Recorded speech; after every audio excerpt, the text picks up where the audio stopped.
In the summer of 2014, they've opened up a new Google Drive.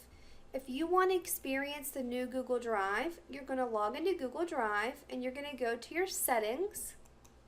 And under your settings section, you're going to move down to Experience the New Drive. Go ahead and click on Experience the New Drive and your screen will change. Google Drive will look very different to you. What you have to decide is if you like the new drive and if you want to keep the new drive. If you decide you don't like it, you can go back under settings and you can say leave the new drive and it will take you back to the old look. I'm going to go ahead and show you around a little bit so you can decide whether you like it or not. Over here on the right hand side you have an extra information button that has details and activity. If I don't want that to show, I can come up here to the little I information button and I can choose it to hide details. So I can close that option or I can open it back up. It's a preference. I'm going to choose to close it because I like to have a clean, simple screen. I also notice that my drive is organized in little thumbnails, folders. If I want to go back to the list view, I can come up here to the section that says list view. If I click on list view, that will change my drive back to a list, name, owner, last modified. If I like the thumbnail, I can go ahead and click on that again where it says grid view and I can change it back. So that's a personal preference. I just choose the list view because I think it's easier for me to see my files and see my folders.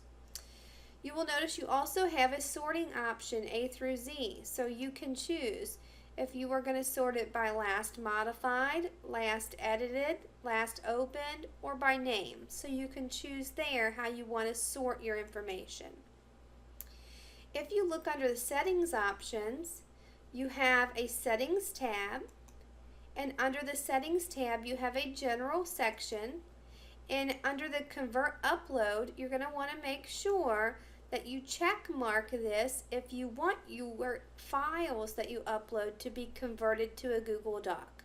For example, if I upload a Word document and I check mark this box, it will automatically convert that Word document to a Google Doc for me.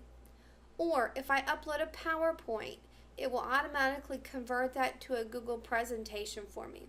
So that's your choice.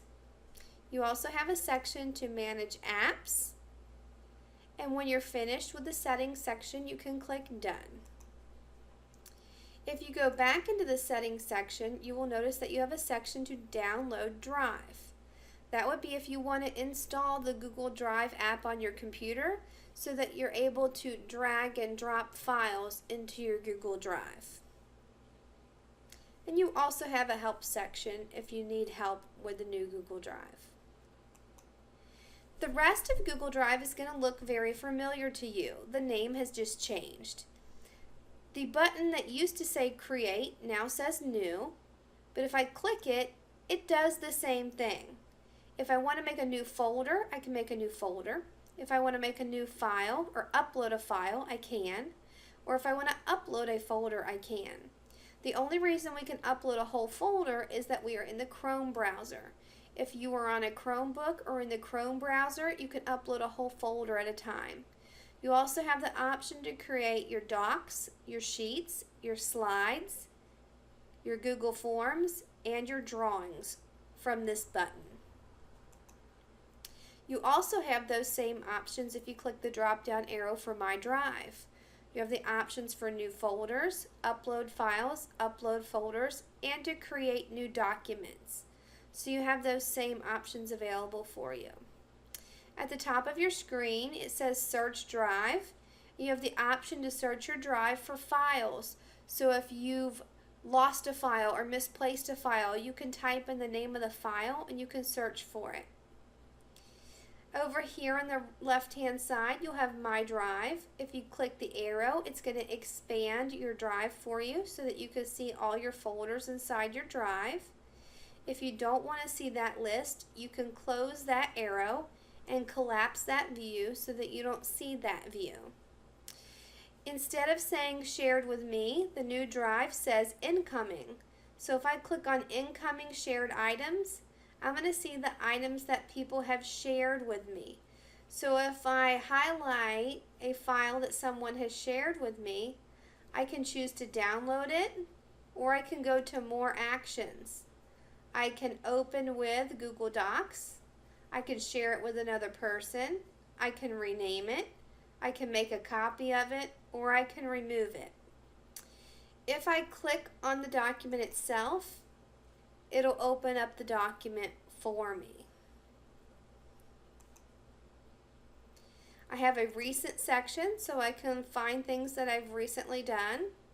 I have a starred section, so if I've marked something important, it would show up in my starred section. And I also have the trash section.